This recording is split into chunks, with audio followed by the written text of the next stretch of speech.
मेरा मानना है कि पहाड़ में टोटका नहीं है, गुड़गांव में टच हो गया, लूप में तो ये फंस गए थे पहले ही।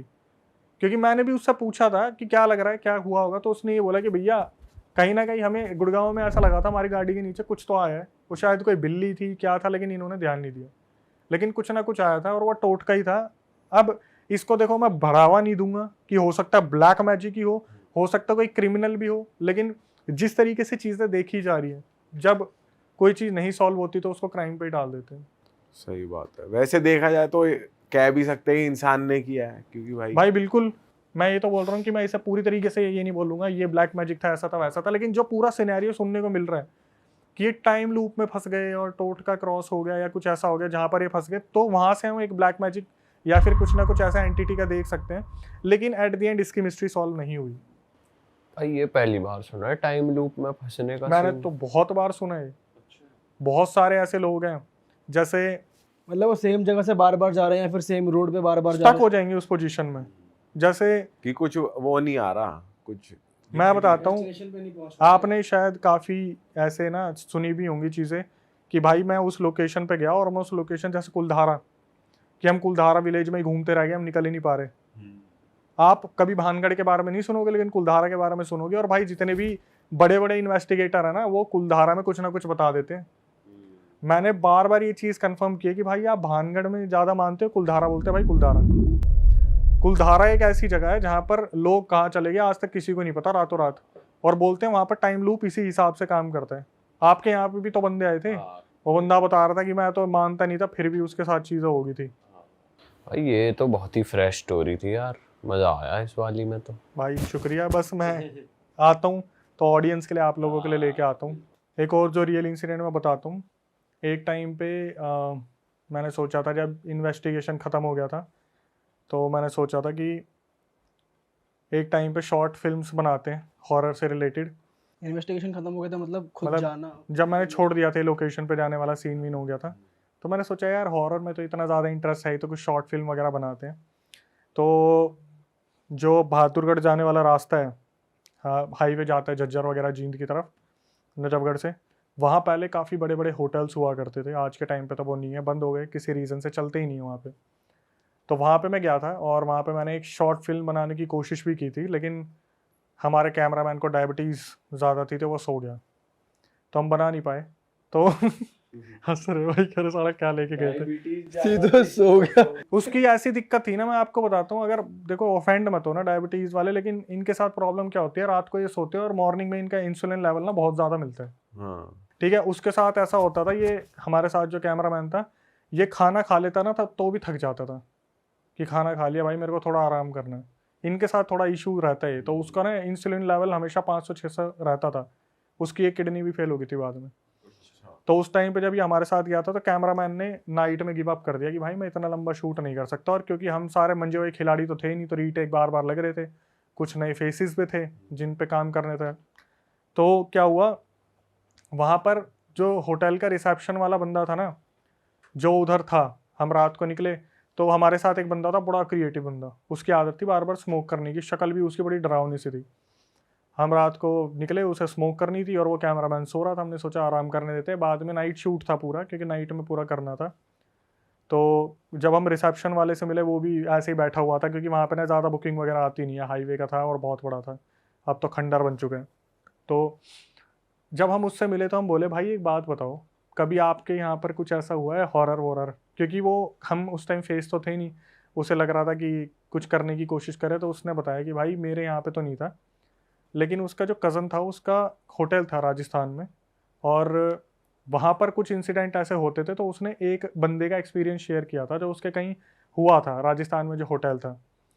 अब उसका पूरा एक्सपीरियंस हम इस तरीके से बताएंगे, जिसके साथ हुआ था उसने क्या क्या फेस करा। उसने बताया कि भाई एक ना बंदा था, उसका नाम अमित रख लेते हैं। अमित होटल में गया और वो मार्केटिंग का बंदा था। जैसे वो दिल्ली में रह रहा है, लेकिन उसको कभी मीटिंग के लिए कहीं जाना पड़ता है, कभी कहीं जाना पड़ता है। सेल्स एंड मार्केटिंग वालों का काम यही होता है जो बड़ी पोस्ट पे होते हैं।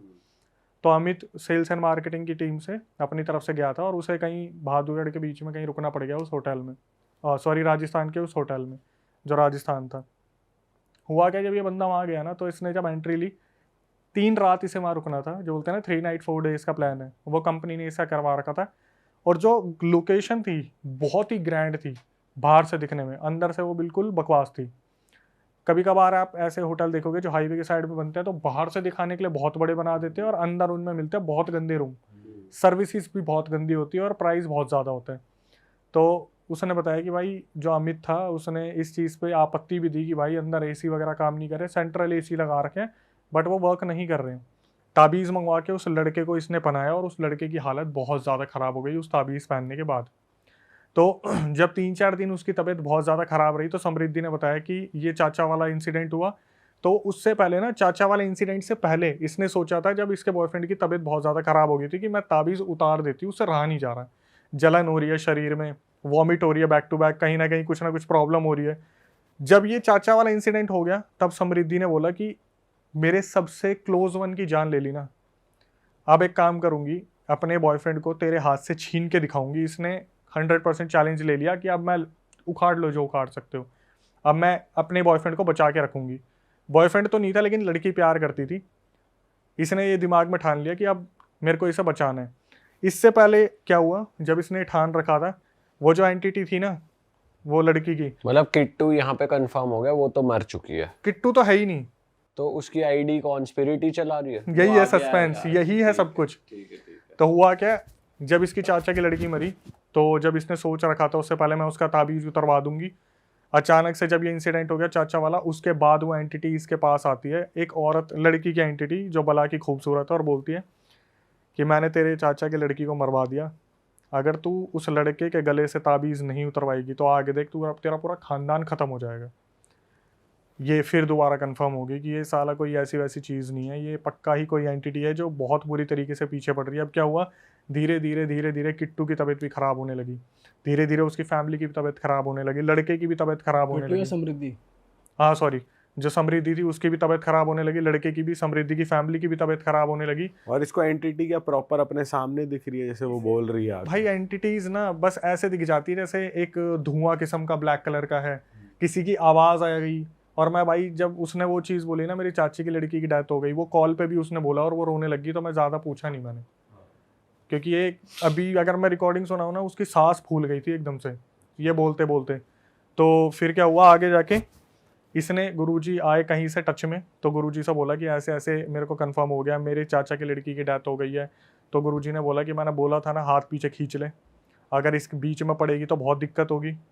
भाई इसने बोला कि मेरे को आप सॉल्यूशन बता दो क्या है, क्योंकि अगर ऐसे ही चलता रहा ना तो ये लड़का बचेगा, ना मैं बचूंगी, ना मेरा परिवार बचेगा। तो गुरुजी ने बोला मैं सबको ताबीज़ दे रहा हूँ। वो ऐसा ताबीज़ है, एक रस्सी में कम से कम 5-6 लगे हुए हैं। तो समृद्धि के पूरे परिवार के लिए वो ताबीज़ दिया, उस लड़के के लिए ताबीज़ दिया, और लड़के के ताबीज़ बांधते ही बोला कि अब इसे मेरे पास लेके आ जाओ, मुझे हवन करना पड़ेगा, पूरा क्लीन करना पड़ेगा। तो जब ये लोग वहाँ पहुँचे उसको लेके, लड़के को गुरुजी के सामने, तो गुरुजी ने बोला कि बहुत कुछ होने वाला है, सारे शांत बैठना, तुम्हारे सामने सब कुछ होगा, अभी मैं कुछ नहीं बताऊंगा, अपने आप तुम्हें पता चलेगा कि इतने टाइम से इसका पीछा हो कौन कर रहा था, क्या हो रहा था।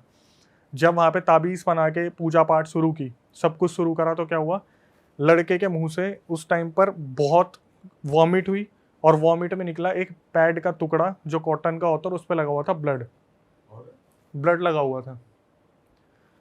इसके आगे उसने सिर्फ ये बताया कि अक्षय भाई मैं उसको देख रही थी, मुझे बहुत ये लग रहा था कि मैं जिससे प्यार करती हूँ उसके साथ इतना सब कुछ हो रहा है। उसके बाद उसने बताया कि मेरे सामने उसके पैर के नाखून टूट के अपने आप गिरने लगे, चिटकली उंगली होती है सबसे छोटी, उसका नाखून अपने आप निकल के गिर गया। गुरुजी ने बताया, गुरुजी ने जब वहाँ पर पूरी प्रक्रिया कर रहे थे, अपना लगा हुआ थे, तो वो बंदा बहुत बुरे हाल में हो गया था। उसके बाद जब वो बेहोश हो गया तो ये जो समृद्धि थी, इसने उस लड़के के भाई को बुलाया, वो भाई इसे अपने घर पे लेके गया, ताबीज़ वाबीज़ बना के उसे वहाँ पे लेटा दिया। अब ये आती है वापस, ठीक है। जब समृद्धि अपने घर पे आती है तो आने के बाद उसके दिमाग में यही चल रहा होता है कि ये एक्चुअली में कर कौन रहा है, गुरुजी ने नहीं बताया। हमारे हर रियल इंसिडेंट में होता है ना, आखिरी में आके गुरुजी ने बता दिया, यहाँ पे गुरुजी ने नहीं बताया। आई थिंक गुरुजी शायद नहीं बताना चाहते थे, या उन पर इतनी विद्या नहीं थी, मैंने ये भी नहीं पूछा, गुरुजी ने नहीं बताया। तो समृद्धि ने बोला कि मैंने पूरा खुद सब कुछ निकालने की सोची, और ये पहुंची उसके आसपास जहाँ ये रहते थे, लड़की रहती थी, किट्टू और उसका परिवार। इसने एक दुकान वाले से पूछा कि यहाँ पर ऐसे ऐसे कोई लड़की थी जिसे ब्रेस्ट कैंसर था। तो वो अचानक से बोलता है दुकान वाला कि हाँ यहाँ पर एक फैमिली है, उसमें 3 लड़कियाँ थी, और जो सबसे बड़ी वाली थी उसकी शादी हो गई, जो छोटी वाली थी वो ब्रेस्ट कैंसर से 1.5 साल पहले मर चुकी है। 1.5 साल पहले मर चुकी है। तो अभी ये सब कुछ कौन कर रहा है, वो बातें कौन कर रही है, कौन है करने वाला? तो ये जब पता करती है और उस फैमिली के बारे में पता करती है तो पता चलता है जो लड़की मर गई थी उसकी जो बड़ी बहन थी, जिसकी शादी हो गई थी, जिसकी शादी हो गई थी, वो किट्टू बन के बात करती थी, इससे पैसे ऐंठती थी और उसका पति भी इसमें शामिल था। पूजा करवाने के बहाने जो इन्होंने पैसे ऐंठे हैं वो वाले। वो अभी देखना क्या निकला, क्या हुआ। जो सबसे बड़ा सीक्रेट था जो समृद्धि को बताया उसके बॉयफ्रेंड ने, भाई मैं सुन के हैरान हो गया। तो मेरे पास रिकॉर्डिंग में आया ना, मैं कह रहा इतना चल रहा है। हुआ क्या, जब ये वापिस आई ना तो इसने अपने बॉयफ्रेंड को बताया कि एक बात बता, वो तो 1.5 साल पहले मर चुकी है, तू बात किससे कर रहा है, तुझे पता है? फिर इसने बताई पूरी सच्चाई बॉयफ्रेंड ने कि हुआ क्या। जिस दिन इसका फोन आया था लड़की का कि ब्रेस्ट कैंसर से वो मर गई है, वो भी उसकी बड़ी बहन थी। वो तो मर चुकी 1.5 साल पहले, बड़ी बहन जिसकी शादी हो चुकी है उसी ने ये सब कुछ बोला था। 1.5 महीने से 2 महीने से वही रिलेशनशिप में थी, उसके हस्बैंड का भी पूरा हाथ तो था। लाइव भी वही आ रही थी एक तरीके से। वो अभी तक वीडियो कॉल पर कभी नहीं आई ना, बात ही बात चल रही थी, बस बात ही बात चल रही थी और फोटो अपनी छोटी बहन की शेयर करती थी। तो क्या हुआ, अब सुनना, जब ये इंसिडेंट हुआ था कि ब्रेस्ट कैंसर से वो मर गई, 2 दिन बाद ये आया कि वो अब मरी नहीं है, वो बच गई। तो हुआ क्या, जो ये 15 दिन के लिए गायब हुआ था, वो जो लड़की थी उसने इसको ये बोल के बुलाया था। पहले तो उस लड़की जो बड़ी बहन थी उसने ये बोल दिया कि मेरे अंदर वो आती है किट्टू आती है और वो आपके साथ फिजिकल होना चाहती है, उसकी ये इच्छा है मरने के बाद भी कि वो आपसे फिजिकल होना चाहती है। इस लड़के को इन्होंने अपने पास बुलाया, बुलाने के बाद कहीं पटना में लेके गए, कहीं पर भगवान के दर्शन वर्शन करवाने के बहाने फिर होटल में जब वो लड़की लेके गई, जो बड़ी बहन थी जिसकी शादी हो रखी थी, वो इसके साथ फिजिकल हुई। ये बोल कर किट्टू आ रही है मेरी बॉडी में, अब वो होना चाहती है। अरे किट्टू आई है मेरे अंदर, वो फिजिकल होना चाहती है, उसकी आखिरी इच्छा है। लड़के को भी नहीं पता था वो 1.5 साल पहले मर गई है। उसे लगा 2 दिन पहले जो मरी है वो उसकी आत्मा बहन के अंदर आ रही है, क्योंकि प्यार इतना अनोखा इनका। इसको बुलाया, इसके साथ फिजिकल हुई, इसके बाल निकाले, इसके कपड़े काटे और उस पर पूरा ब्लैक मैजिक करवाया, वशीकरण। और वशीकरण करवाने के बाद इसे वापस भेज दिया। उसके बाद जब भी ये लड़की बोलती थी, जो बड़ी बहन थी, कि मैं किट्टू बोल रही हूँ, मुझे 15,000 रुपये चाहिए, तो ये अपने आप से 15,000 रुपये भेज देता था। भाई ये तो लड़का ही थोड़ा वो निकला सर फिरा। भाई लड़का सर फिरा नहीं, यूँ बोल सकते कि लड़का प्यार में था और वो जो भी आगे बातें हुई वो मानता चला गया, जो बैक टू बैक चीज़ें हुई। ये लड़का क्या करता था, जैसे इसके पास फ़ोन आता था ना, आपने कोई मूवी देखी हो अगर, हिप्नोसिस करके ऐसी मूवीज़ होती है जहाँ पर दूर से आवाज़ आ गई कि 20,000 रुपये चाहिए, सीधा 20,000 रुपये ट्रांसफ़र। तो फाइनली क्या हुआ, इतना सब कुछ होने के बाद जब लड़के ने बता दिया इसको, समृद्धि को, कि मैं ऐसे ऐसे फिजिकल हुआ था, एक बारी तो समृद्धि के दिमाग में आया कि मार दे इसके लात, कि ये बस इतनी लंबी चली और क्या क्या छुपाया इसने। लेकिन फिर भी समृद्धि ने बताया कि मैं जब इस चीज़ को समझ गई थी कि पूरे तरीके से वशीकरण में, तो इसने क्या करा, पूरा कवच ववच लेके अपने पूरे घर ठुकवा लिया, कीलों से बंधवा लिया गुरुजी से। लेकिन फिर भी उस लड़के को इसने एक्सेप्ट कर लिया। दिसंबर में शादी भी है, आने वाले दिसंबर में अब शादी है समृद्धि की और उस लड़के की शादी है। बट प्रॉब्लम ये है कि वो जो लड़की है, किट्टू की बड़ी बहन, वो अब तक इन्हें ढूंढ रही है कि उस लड़के को कैसे भी छीन ले, क्योंकि वशीकरण उस पर अब भी चल रहा है। क्योंकि वो लड़का सेटल्ड है, अभी वो यूरोप निकल गया, वापिस आएगा दिसंबर में शादी के लिए। उसे बाहर भेज दिया उसके घर वालों ने इस चीज़ की वजह से, और वो अभी भी ढूंढ रही है, वो बिहार वाली। और भाई ये जो दिल्ली में उठने का किस्सा हुआ था कि वो सोई वहां थी, उठी यहाँ थी, तो वो किस स्पिरिट ने करा फिर? वो भाई किट्टू की थी। वो मैं बता रहा हूँ ना, इस पूरे केस में ना किसी स्पिरिट की इन्वॉल्वमेंट थी, बट वो किट्टू की नहीं थी। कोई ब्लैक एनर्जी थी। यस, कोई ब्लैक एनर्जी थी। वो आप कोई भी एनर्जी ले सकते हो। मैं क्या ही पूछूं, मैं उसे खुद ही हिंट दे दूंगा। अच्छा जिन था, तो वो बोल देगी जिन था। उसने बोला कि मेरे अंदर कोई चीज़ थी जो उसकी बहन के बोलने पे काम कर रही थी, और वो मेरे अंदर आई, मुझे दिल्ली लेके गई और मेरे साथ फिजिकल सब कुछ होने का प्लान था। वो तो लड़के ने बोल दिया कि नहीं, मैं ऐसे किसी की परमिशन के बिना नहीं हो सकता। तब वो उसकी एंटिटी उसके समृद्धि के शरीर से निकली। समृद्धि जब जगी वहाँ पर, तब उसको पता चला भाई मेरे साथ तो ये सब कुछ हो रहा है। और आज भी बता देता हूँ, उस लड़की की क्वालिफिकेशन ऐसी है कि उसने हर चीज़ कर रखी है, मतलब BSc कर रखी है और अच्छा सब कुछ कर रखा है। लास्ट पैकेज उसका 40,000 रुपये का था। आज वो लड़की बोल रही है कि मेरी ऐसा बेड़ा गर्क हो रखा है ना इन चीज़ों में पड़ के, सिर्फ उस लड़के को बचाने के चक्कर में, कि मेरी फैमिली को मैंने कैसे मनाया कि मुझे उस लड़के से शादी करनी है, बड़ी मुश्किल से मानी। एक टाइम आता है मेरी सारी फैमिली अगेंस्ट हो जाती है कि तू उससे शादी मत कर, तेरा कोई भविष्य नहीं है, क्योंकि उनकी फैमिली मेम्बर्स को भी पता है। और समृद्धि सबसे ज़्यादा बोलते हैं ना कि डार्क इसलिए हो गई, इतना अपने आप को गिल्ट में हो गई, क्योंकि चाचा की लड़की भी उसकी वजह से मरी, जो स्कूटी से एक्सीडेंट हुआ था। तो अब तक उसका ये बोलना है कि चाचा भी बात नहीं करते, क्योंकि उसके बच्चे की क्या गलती थी, सिर्फ एक चीज़ कि वो जो नकली आईडी बना के कंफर्म करने की कोशिश की थी।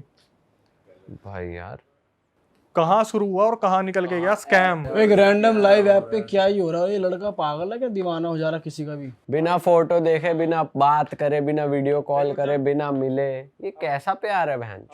तो भाई जैसे अभी अवेयरनेस की बात चल रही है ना, तो एक अवेयरनेस की बताता हूँ। मेरे खुद का दोस्त अच्छा खासा पढ़ा लिखा, 2018 की बात है, इंस्टाग्राम चल रहा था बढ़िया। तो इसका मेरे पास रात के 2 बजे कॉल आया, फिर 2:30 बजे कॉल आया, 3 बजे कॉल आया। उस टाइम हम खेलते इतना थे, ये क्रिकेट फुटबॉल वगैरह, थक जाते थे बुरी तरीके से।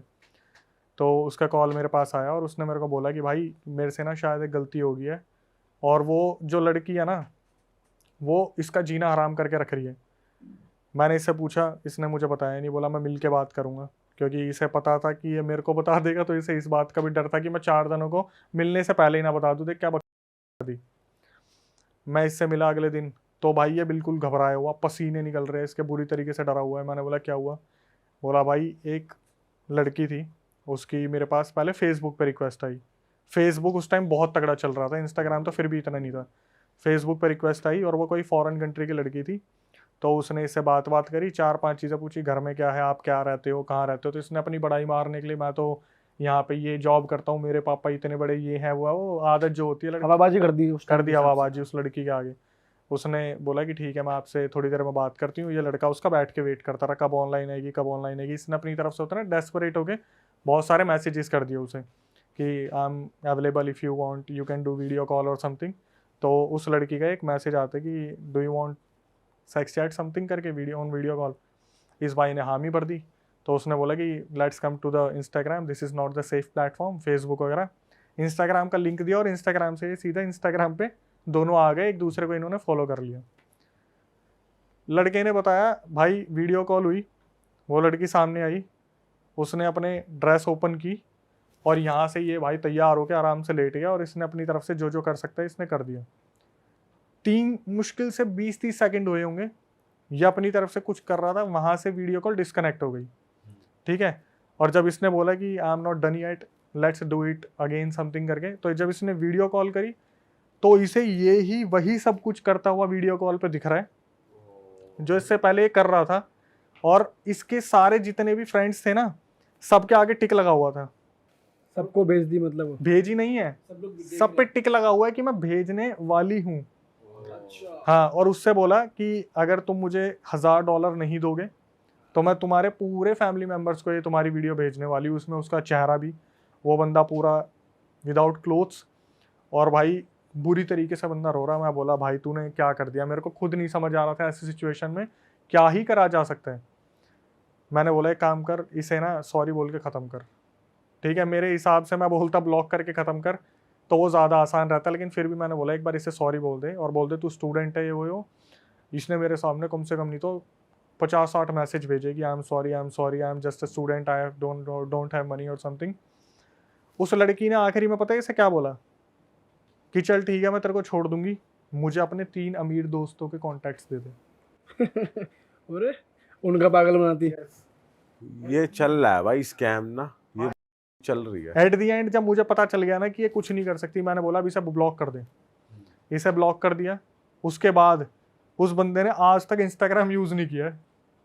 भाई ये स्कैम तो अब भी हो रहा है भाई उस टाइम नया नया था ना, और ये लड़के पकड़े टीनेज उम्र के हैं।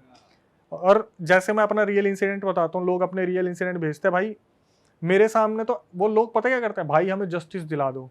मैं जस्टिस दिला दो कैसा कि OLX पे स्कैम हो गया या फिर कोई वीडियो कॉल पे स्कैम हो गया, और भाई आप बिलीव नहीं करोगे लोगों ने कितने कितने पैसे दिए हैं।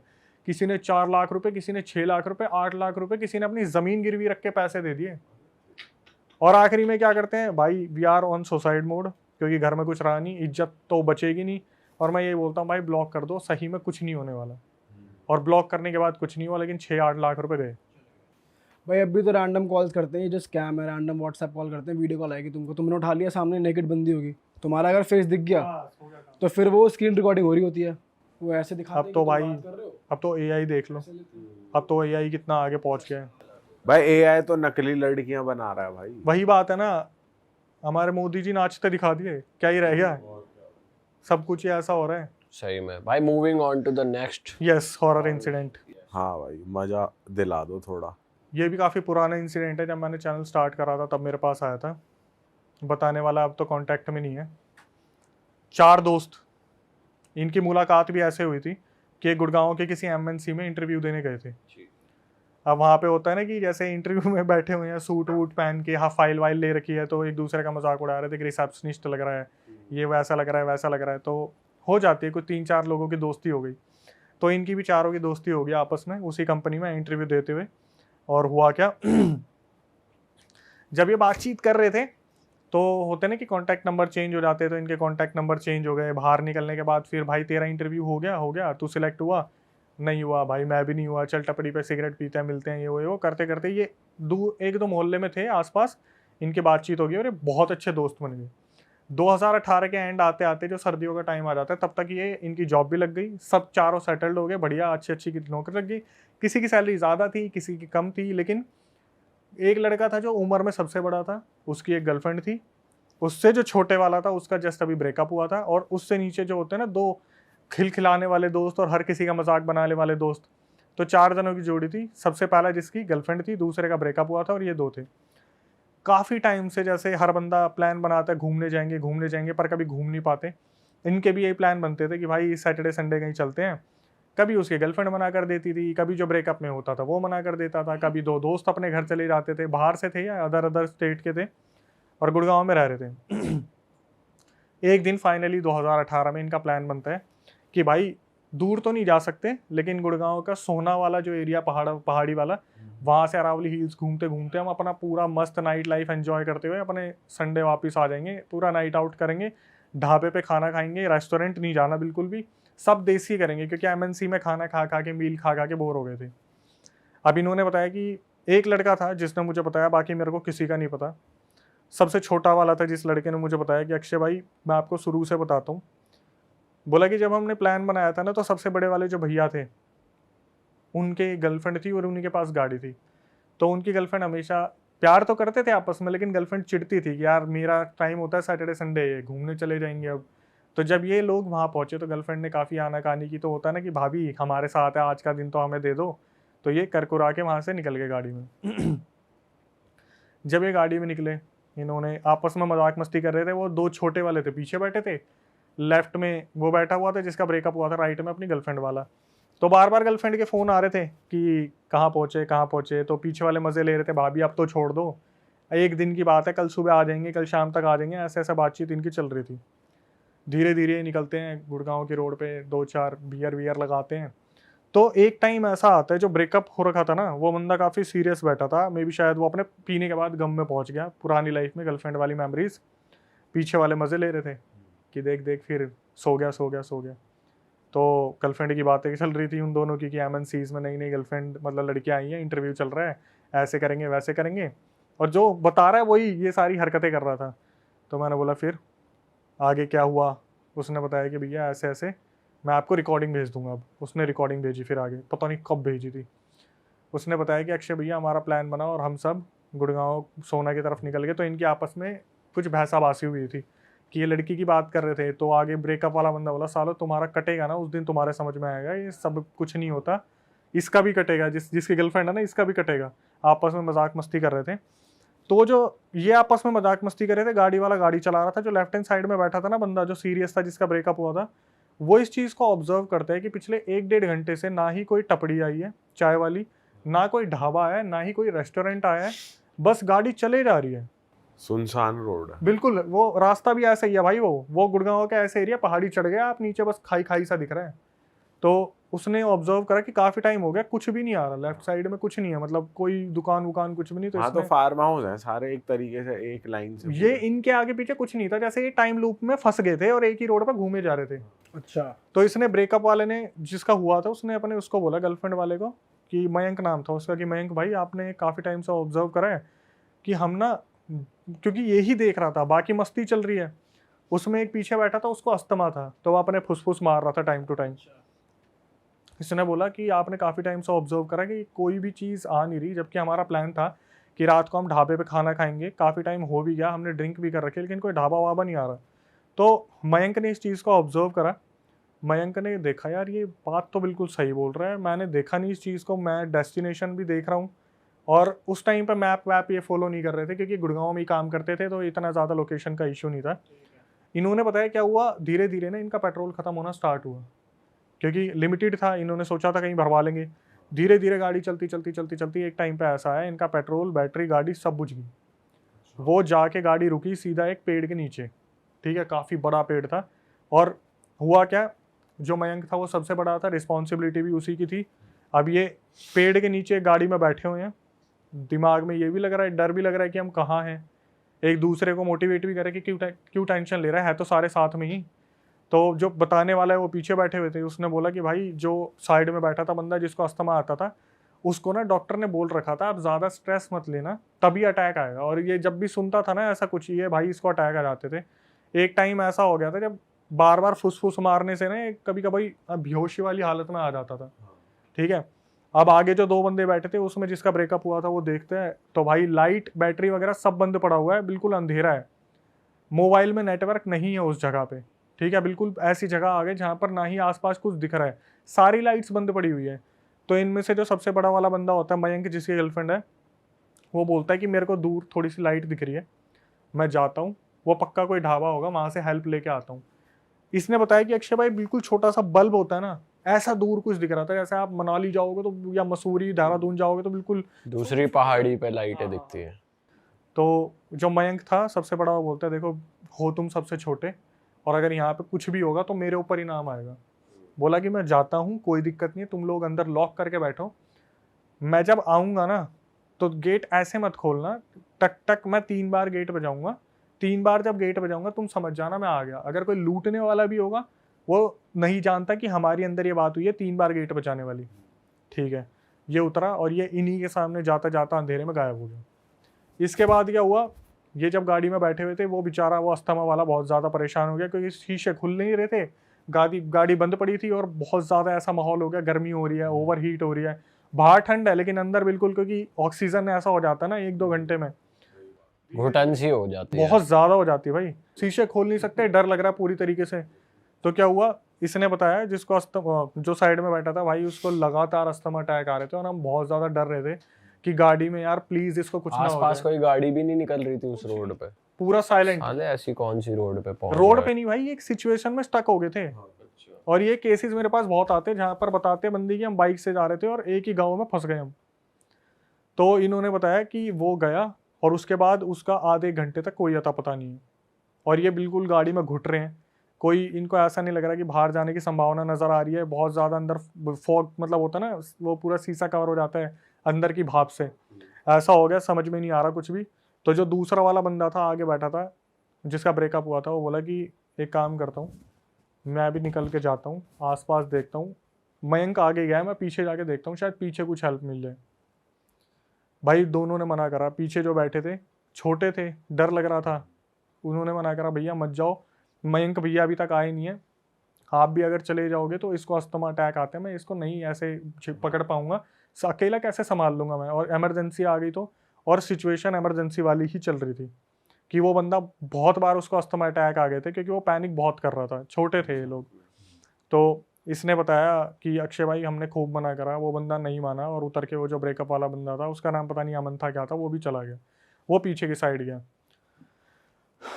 धीरे धीरे कुछ टाइम निकला और वहाँ पर बोलते हैं ना कि अंधेरा और भी घना होता चला गया, कोई भी कहीं से हेल्प नहीं मिल रही, और बंदा बेहोश हो गया, जो अस्थमा वाला था बिल्कुल बेहोश हो गया, बड़ी मुश्किल से इसे जगाया। अरे वाह, आपने ये वीडियो यहाँ तक देख ली भाई, तुमने हमारी मेहनत सफल कर दिया, तुम ही लोग हो असली रियल हिट। और अगर आपको बहुत मजा आ रहा है ऐसी क्लिप्स में, ऐसी वीडियोस में, तो फटाफट जाइए प्लेलिस्ट पे बिंज वॉच कीजिए और सारी वीडियोस देख डालो और मौज काटो। That is it. हम मिलेंगे नए पॉडकास्ट में, नई क्लिप में। Till then bye bye, see you, take care, do subscribe. Best of real talk online. Okay, bye bye.